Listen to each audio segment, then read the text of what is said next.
এখন আমরা কণিক পরিচিতি সম্পর্কে আরও বেশ কিছু বিষয় জানবো, যেখানে আমরা উপকেন্দ্র, উৎকেন্দ্রিকতা, নিয়ামক রেখা বা ফোকাস, এক্সেন্ট্রিসিটি অ্যান্ড ডাইরেক্ট্রিক্স সম্পর্কে জানবো।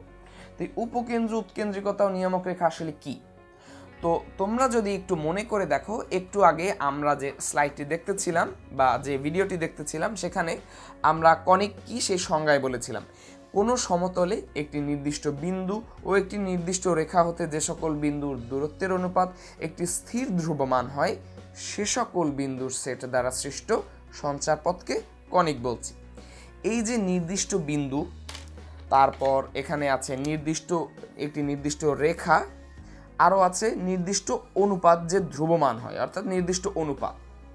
এই যে নির্দিষ্ট বিন্দু, নির্দিষ্ট রেখা, নির্দিষ্ট অনুপাত, এগুলোই মূলত আমরা এই ভিডিওতে আলোচনা করব।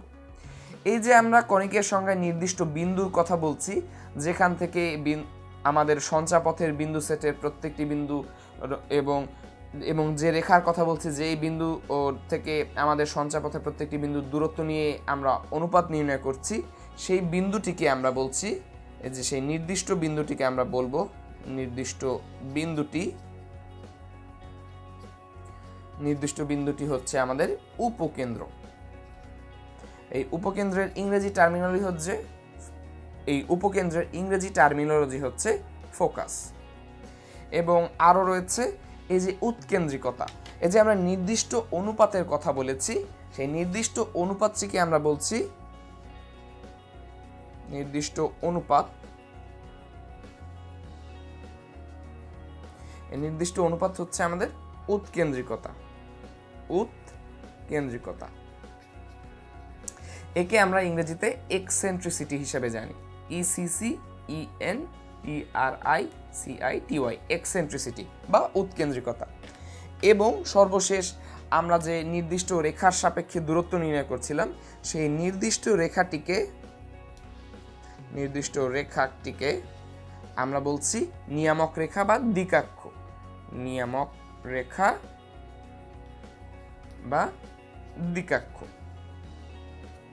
সুতরাং আমরা আরেকবার একটু রিভিউ করে নিই।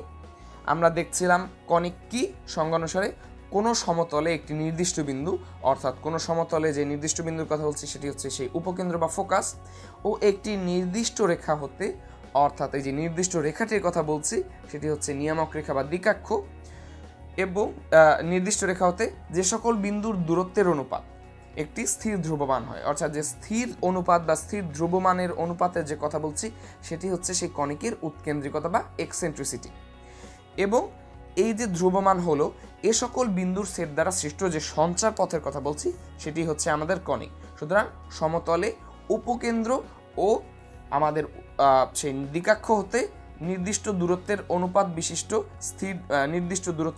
বিশিষ্ট যে এক সেট বিন্দু আমরা পাই, সেই বিন্দুর সেট দ্বারা সৃষ্ট সঞ্চারপথকে আমরা কণিক বলছি।